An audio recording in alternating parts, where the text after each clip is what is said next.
Standby, Super Balita sa Umaga Nationwide. Standby. Dito sa GMA, naniniwala kami na ang nagbabalita dapat walang kinikilingan, walang mga interes na pinoprotektahan, walang pinapangalagaan, kundi kapakanan ng sambayanan at katotohanan. Balitang walang bahid, walang labis, walang kulay. Serbisyong totoo lang. Oras, 2 minuto makalipas sa 7:00. Handog sa inyo ng Super Radyo DZBB at lahat ng Super Radyo sa Luzon, Visayas at Mindanao. Live ngayong umaga. Ito ang Super Balita sa Umaga Nationwide. Nag-uulat live mula sa Super Radyo DZBB. Narito sina Mike Enriquez at Joel Reyes-Zabel. Lunes po ngayon, ika-13 sa buwan ng Nobyembre, taong 2023. Sa ating mga headlines, malakihang bawas presyo sa mga produktong petrolyo nakaambang ngayong linggo. Mas mataas na multa sa mga pasaway na motorista na iligal na dumaraan sa EDSA Bus Carousel, ipatutupad na simula ngayong araw. Farm gate price ng palay, tumaas pa! Ngayong malapit nang matapos ang panahon ng anihan, ayon sa Samahang Industriya ng Agrikultura. State of calamity dineklara sa 7 bayan sa Oriental Mindoro dulot ng African Swine Fever. Mga benepisyaryo ng Pantawid Pamilyang Pilipino Program maaari na mag-apply para sa low-income lifeline rate ng Maynilad. Sindikato posibleng nasa likod ng pagdami ng mga namamalimos sa lansangan sa Metro Manila ayon sa Department of Social Welfare and Development. Ambassador ng Pilipinas sa China ay minungkahi ng isang senador pauwiin bilang pagkondina sa panibagong pangaharas ng China sa West Philippine Sea. 41 Pilipino na lumikas mula sa Gaza dumating na sa Pilipinas kagabi. Super Balita sa Umaga Nationwide. Bantay Panahon. Umiiral ang Shearline o salubungan na mainit at malamig na hangin sa Katimugang Luzon. Dulot po nito ang Kabikulan, Aurora, Quezon Province at Northern Samar ay makararanas ng maulap na papawirin na may kalat-kalat na makapagulan, pagkulog at pagkidlat. Apektado naman ang Hangi-Amihan, ang Cagayan Valley at Apayao na makararanas ng maulap na kalangitan na may makapagulan. Umiiral din ang Amihan sa Ilocos Region at mga nalalabing bahagi ng Gitnang Luzon at Cordillera Administrative Region na magkakaroon naman ng bagyang maulap hanggang sa maulap na papawirin na may pulo-pulo mga may hinang pagulan. Habang ang Metro Manila at nalalabing bahagi ng bansa ay makararanas ng bagyang maulap hanggang sa maulap na kalangitan na may pulo-pulo mga pagulan, pagkulog pagkidlat tulot ng Shearline at localized thunderstorm. Bantay Panahon. Ito ang Super Balita sa Umaga Nationwide. Pumirmis ka na muna dyan, paring Melo. Yung mga ating mga kababayan, huwag muna kayong magpapa-full tank. Kapit. Opo, meron kasing inaasang malakihang bawas presyo sa mga produktong petrolyo bukas.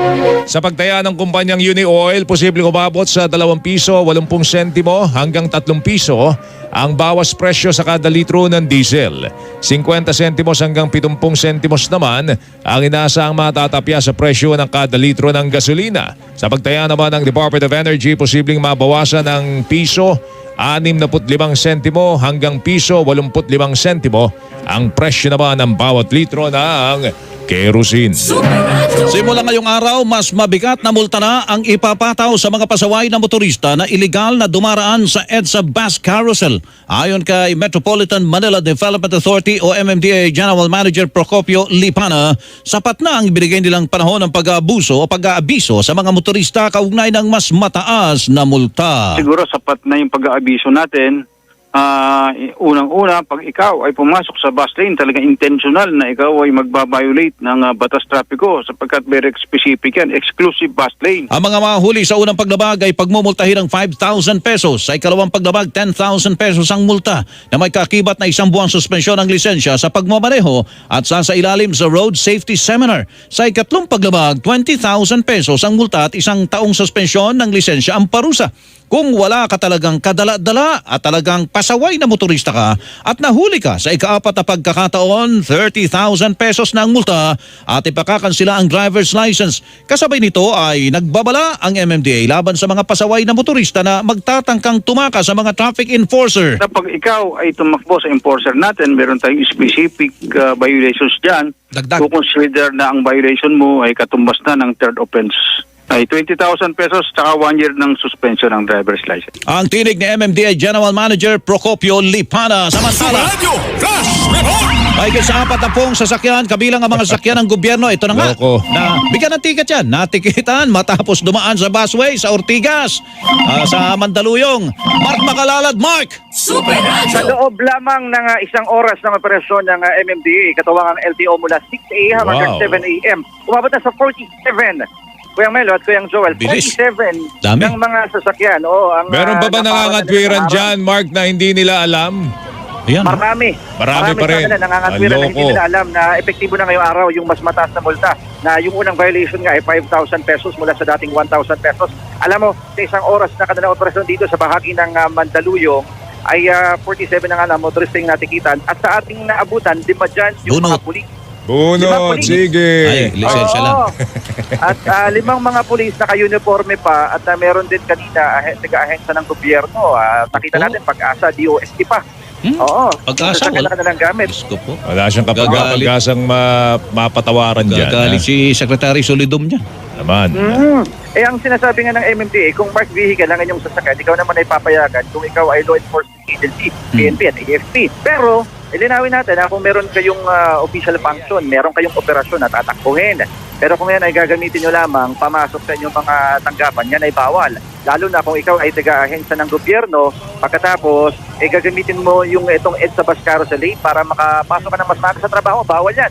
Meron pa tayo sa MMDA, oh. Ayan, nakita nyo? Ayan, yung likuran, Kuyang Melo, Ayan Kuyang o, Joel. ano to? Talagang taga-MMDA ba ito?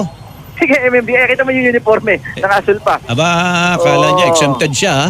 Ay, akala niya, pero humingi ng Napapangiwi dispensa si Colonel Lebria eh. kanina. Alam mo kasi, sabi, Opo. ilang beses na kayo sinabihan, nakakahiya dahil ikaw, taga-MMDA ka, pagkatapos, makuhuli mo rin.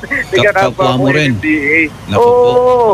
Yun nga yung mahirap. So, sa kabuuan ng mga nakita natin dito, dun sa 47, sa loob ng isang oras, sa official tally, Oh. 5 pulis, isang taga-ahensya ng gobyerno, yun nga yung pagkasa DOST, Oh. at isang taga-MMDA. Walang taga-media. Wala pa. Wala pa. Wala Hindi, pa. siguro. Oo. Alam kasi ng maaga taga-media kaming yung balita pumesto pa. rito Maaga kaming pumesto rito. Mamumultahan sila dyan. Pero napansin namin ni Paring Melo, parang merong kasama ng HPG dyan, no? Meron. Ang Good, magkakasama dito ay MMDA, LTO, at HPG. Oo, nagtutulong-tulong sila dito dahil ang daming mga motorista na mga inaabangan. Kumbaga, tinilimbrehan sa kanila para abangan nila. Para yun ay matikitan. Kasama pala dun sa ibang mga palusot na maliban dun sa nagmamadali. Anong palusot? Hindi nila alam no na ngayon yung unang araw na mas mataas na multa. Oh. At yung iba naman sinasabi, ngayon lang daw sila dumaan dito. Nako, di Oo. ayos. Di first offender sila. 5,000 yung kagad. Basta sasabihin ko dyan, Talaga. sabihin ko dyan, Mark, ignorance of the law, excuses no one. Yan, Yan. Ignorance of the law, excuses no one. Isang tunay. Oo, at meron naman iba pa mga motorista, maliban doon sa nabanggit natin, mga angkas. Ito yung mga TNVS kung tawagin, yung mga ride-hailing app na may sakay pa ng mga pasahero. Ang ginagawa kasi nila para kumita ng malaki, kasi ang mangyayari dyan, pag dumakas yung Yan, Teka, napuputol-putol lang. nawawala ka, Sige, Mark. sige. Nawawala ka. Maya, meron pa isa. Nawala si Mark. Nawala. Sandali. Sige, meron pa isang nagmamadali. Radyo Ito pa. Flash Report! Ito naman, hindi bababa sa 10 sasakyan na tikitan matapos dumaan sa busway naman sa Cubao ito. Alagato Salan G! Sa mga oras na to, nagkakasunod-sunod na itong mga nahuhuli pa ng mga tauhan ng MMDA at PNP Highway Patrol Group dito sa pwesto natin sa bahagi ng Cubao, kung nasaan maraming mga pasaway na mga motorista yung patuloy na dumadaan sa EDSA busway. At kabilang nga dyan sa mga nahuli na motorista ay yung nagmamadali dahil mahuhuli o malilate na umano sa pasok sa eskwelahan ang kanyang anak. Galing pa umano sila sa probinsya at namatayan. Hindi rin umano nila alam na mataas na ang multa sa EDSA busway. Ipakinggan natin yung may panayam natin dun sa isa sa mga motorista dyan sa may nahuli dito sa may bahagi ng EDSA busway. Busway. 5,000 na punta ngayon, dati 1,000. Alam niyo yun. Hindi po eh. Kasi galing po akong probinsya, namatayan po kami. Naku! Ayun pong anak ko, ihahabol ko sa school. Oo. Kaya po medyo Kaya yun. Opo. So galing pa kayo probinsya? Opo, sa Tayabas po. Namatayan po kami. Samantala, ay yan, naku, Hindi mo naman pwede ikatwiran yun. Ay, dati mo rin pwede Dahil ikatwiran basta na maliliting nagpatid ka sana ng pakikiramay. Mm-hmm. Kiramay sa namatayan at namatayan kanya. ng bulsa. At mahuhuli na raw kasi yung anak. Kaya yun, Nahuli siya. nagmamadali siya, tumaan sa busway. Samantala, maliban dyan, may mga nahuli pang iba pa pang motorista tumadaan sa EDSA busway. Pero dahil sa nakapwesto mga tauhan ng MMDA, PNP, HPD, ay nasampulan ng mga ito. Pero may isang kuha tayo dyan na tinakbuhan ng SUV. Naku, ano yun? Automatic third offense yan. Loko. Ito yan. Ayan. Tinakbuhan yung tauhan ng HPD. 20 mil ka kagad Kaya lang, yan. nakalayo, humarurot, papalayo, hindi nahabol ng mga tao ng HPG dahil hindi nakapwesto yung mga motorsiklo nila nasa kabilang bahon na at nakalayo ng gusto yung Nakuha naman yung plate number nun, di ba? Ay, kuha naman. Loko. Natin nakuha nila yung plate number at dahil unang paglabag, 5,000 piso naman ang papayaran ng mga motorista na natiketan dito sa may bahagi ng Cubao. At sa ngayon, nagpapatuloy pa rin itong ginagawa na panghuhuli, paninikit ng mga tauhan ng MMDA at mukhang nadagdagan pa yung bilang ng mga sasakyan na natiketan dito sa bahagi ng Cubao. Ako siya ang gatos ng GMA sa radyo DCWB. Dapat totoo. Super Radio Flash Report! Ipatutupad na simula ngayong araw ang adjusted mall hours sa Metro Manila na magtatagal hanggang sa ika-8 ng Enero. Ayon sa Metropolitan Manila Development Authority MMDA, magiging alas 11 po ng umaga hanggang alas 11 po ng gabi ang oras po ng operasyon po ng mga mall. Ang paghatid naman ng mga produkto ay papayagan lang mula alas 11 ng gabi hanggang alas 5 po ng umaga, maliban lang sa mga perishable goods o yung mga napapanis tulad po ng pagkain. Tuwing weekend lang din po papayagan yung mga mall-wide sale. Layunin po nitong maibsan ang inaasahang pagbibigat ng daloy ng trapiko ngayong Kapaskuhan. Pataas ng pataas ang farm gate price ng palay ngayong malapit ng matapos ang anihan. Ayon kay Rosendo So, chairman ng Samahang Industriya ng Agrikultura o SINAG, nasa 30 pesos hanggang 31 pesos na ang bentahan ng kada kilo ng palay.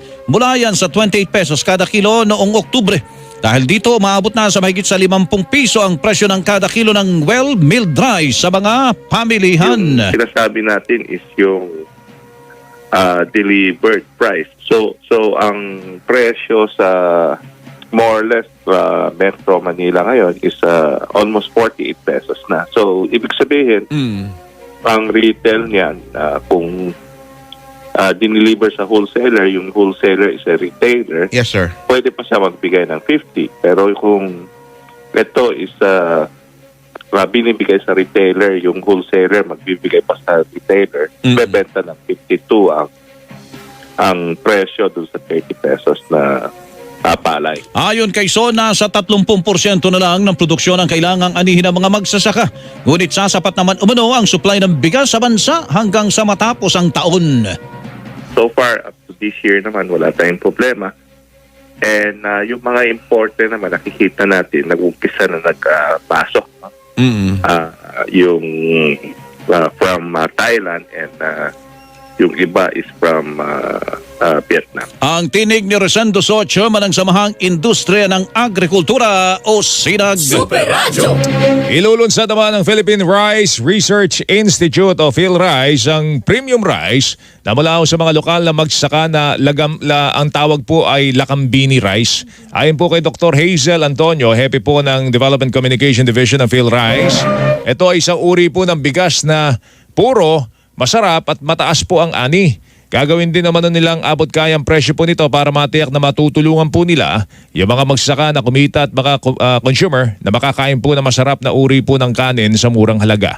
Sinabi po ni Antonio na sa susunod na taon pa nila ilulunsad ang Lakambini Rice dahil inihahanda pa nila ang produksyon po nito para matiyak na sapat ang supply sa sandaling ito'y ilabas sa merkado. Kaya po ngayon, piniprepare natin yung production para po yung mga farmers natin, ito na po yung itanim para next harvest. Madami na po yung supply natin. Locally bred po yan. Phil Rice po at saka po Erie ang nag-breed ng variety na yan. Tinig po ni Dr. Hazel Antonio, hepe ng Development Communication Division, Philippine Rice Research Institute, Phil Rice. Kanya-kanyang diskarte ng isang grupo ng mga may-ari ng karinderya para walang masayang sa ibinebenta nilang kanin. Yan ay matapos mapaulat na 2 kutsara ng kanin ang nasasayang ng bawat Pilipino kada araw. Ayon kay Joan Hipolito, Vice Presidente ng Philippine Association of Stores and Carinderia Owners Incorporated, maraming miyembro nila ang sinasangag ang kanin na hindi nabili at muli itong ibinebenta sa kanilang mga customer. Sa hanay namin, kasi maabilidad po yung iba naming miyembro, ginagawa nila, isinasangag nila. Yung kumbaga hindi nila masyadong pinatututong, sinasangag nila. Parang fried rice siya na parang chow pan ang dating. Kasama na ulam dun. O yung sinangag, may ulam na yun. Yun na yun. Oo. Sarap-sarap nun. Ayos. Ay, dinagdag pa ni Polito, hindi pa man naisa sa batas ang half-cup price bill, ay matagal nang ipinatutupad ng kanilang hanay ang pagbibenta ng kalahating takal ng kanin. Kasi nga, dahil nga po nagmahal ang bigas, so yung nasa-serve namin sa kanila, nakalahati, tama-tama lang. Yung kaya lang din ubusin, sinasabi din namin yan sa mga customer namin. Kasi pwede naman kami magdagdag uli pag kulang pa. Ang tinig ni Johnny Polito, Vice Presidente ng Philippine Association of Stores and Carinderia Owners Incorporated. Isinailalim sa state of calamity ang 7 bayan sa Oriental Mindoro dulot po ng pagkalat naman ng African Swine Fever. Ayon kay Dr. Alfredo Manglikmot ng Oriental Mindoro Veterinary Office, kabilang dyan ang mga bayan po ng Rojas, Mansalay, Bulalakaw, Bungabong, Bansud, Pola at Nauhan. Nakipag-ugnayan na po ang pamahalaan panlalawigan sa mga kaukulang ahensya ng gobyerno para matugunan ang problema ng ASF at para matulungan ang mga apektadong magbababoy. 10 lugar sa bansa ang positibo sa paralytic shellfish poison o red tide toxin. Sa inilabas na bulletin ng Bureau of Fisheries and Aquatic Resources of BFAR, kabilang sa mga lugar na ito ay ang mga baybayin ng President Rojas, Panay, Pilar at Saplan Bay sa Capiz, Dawis at Tagbilaran City sa Bohol, Dumangilas Bay sa Zamboanga del Sur, Gigantes Islands at Carles sa Iloilo, San Benito sa Surigao del Norte, Lianga Bay sa Surigao del Sur. Ayon sa BFAR, hindi ligtas kainin ang lahat ng uri ng shellfish at alamang mula sa mga nabanggit na lugar. Gayunman, ligtas naman kainin ng mga isda, pusit at alimango basta't sariwa, hinugasang mabuti at inalis ang mga lamang loob bago ito lutuin. Kayo'y nakikinig sa Super Balita sa Umaga Nationwide. Hoy mga kapuso, ito na po ang hamog. Yes! Amihan Oo, nako, bantayan po natin yung ating katawan. Mag-ingat po tayo. Andiyan po si virus. Pag may nararamdaman, kailangan pakinggan ng katawan, huwag po itong babaliwalain. Unahan po natin ang sakit, agad po tayo magpakonsulta po sa doktor. Makinig po sa katawan, makinig po sa doktor. Kapag may gamot na inireseta po sa inyo, sundin at inumin. Huwag nyo na po hahatiin ang gamot. Bakit? Dito na po, Right Med. De kalidad, pero abot kayang gamot. Huwag po kayo mahiya magtanong, hanapin po yung check po ng Right Med. Para sa listahan ng mga produkto Right Med, bisitahin ka na lang Facebook page, website, www.rightmed.com.ph. Huwag din pong kakalimutan, if symptoms persist, consult your doctor. Yung mga ka-Right Med po natin dyan sa lungsod po ng Tabaco sa halagang 150 pesos. Pwede na po kayo magpa-check up po sa doktor. Bisitahin po ang JMed Pharmacy, dyan naman sa Siga Avenue, Tabaco City. Oras, alas 7:20. Radyo na. TV pa! Kortesiya na. Disiplina pa! Super Radio Number 1.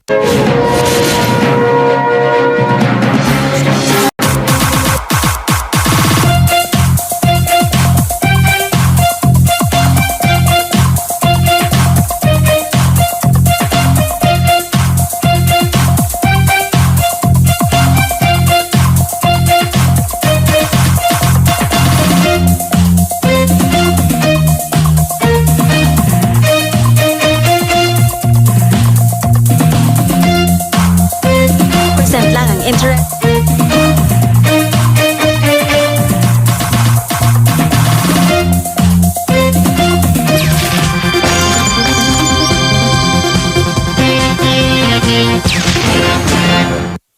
With GMA Now, libreng manood ng paboritong GMA shows habang nakapila. Sa biyahe, during break time sa school. Dahil wala itong bawas sa load. May ibang features pa. Kaya watch TV on the go for free with GMA Now. Get yours now.